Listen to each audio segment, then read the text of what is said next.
gonna show this weapon today. This is the new Static Scepter. It is pretty awesome.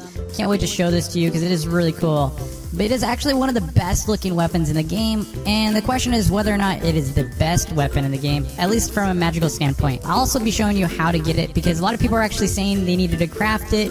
You don't need to craft it. It's dropped from a mob. So we will cover everything you need to know about this new weapon, including the damage and whether or not it's worth grinding for. Before I begin though, if you could do me a huge favor and hit that like button and subscribe if you're new, that'd be awesome. So let's go and start over here. We're going to start with these guys. So we're going to cover all these weapons, and these are currently the only magical weapons in the game. So we got 4 right now, and I'd imagine we're going to actually continue to get these because we don't really have that many magical weapons, and I think we need more of them. So check this out. So this is actually the first one here is the spellbook. Now, one thing to note, these first 3 weapons here all do the same amount of damage, okay? The only difference between these and this is that these actually do kind of a chain damage. I'm going to show you everything about that right now. So right here, this is the actual spellbook. This does a one-shot for me. I don't do 145 damage. I either do more or less, right? So you're going to either be doing more or less than me. Your magic, you're going to be doing way more damage than me, and if you are lower than level, you're going to be doing way less damage than me, and that's because we have these base stats inside magic, right? Now, it just depends on the mob's health, you know? Obviously, it's based on health, so I'm doing a certain amount of damage, so sometimes it requires 3 hits, depends on, you know, critical hits too. So sometimes I'll get a critical hit, and that's going to be more than I would typically make, and that's just a kind of a random chance to do critical hits. So obviously, this is a pretty powerful weapon. I'm actually going to go to Buffalo Island because I think it's going to be an easier way to measure how these weapons do damage. Right here, I just want to show you, these also do knockback, right? So this weapon also does knockback. What is knockback? It basically means when I hit the actual enemy here, it actually bounces. See how it bounces when I hit it? That's knockback, right? Some weapons have more knockback than the others. So check this out. So like the hammer, for example, my gilded hammer, it's going to do a lot more knockback. Look at that. See how they do a big jump? A lot of knockback there. Now, if I do spellbook, it's not much. It's kind of a tiny knockback. And then if I use my cactus spike, check this out. So see, like it's such a tiny knockback. It does like a little tiny bounce. And then if we do the scepter, there's no knockback whatsoever, and I'm going to cover that in a little bit. Now, coming over to this weapon here, the title, this is actually a really, really cool weapon. This is one of the best weapons in the game. Basically, the difference between this and the spellbook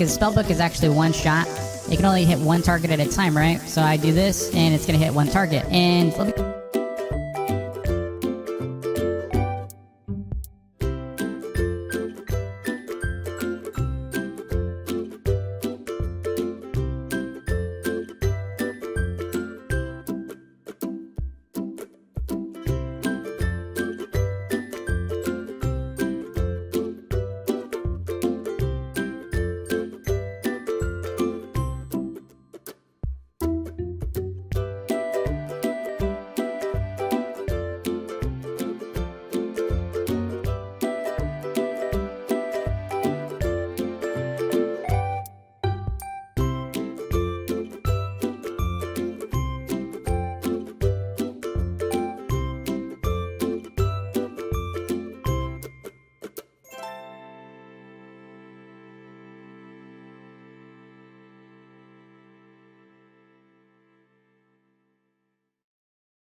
Anyway, thanks so much for watching. I hope you enjoyed it. If you did, please hit that like button and smash the subscribe button if you're new. And I will see you all in the next vid. Peace.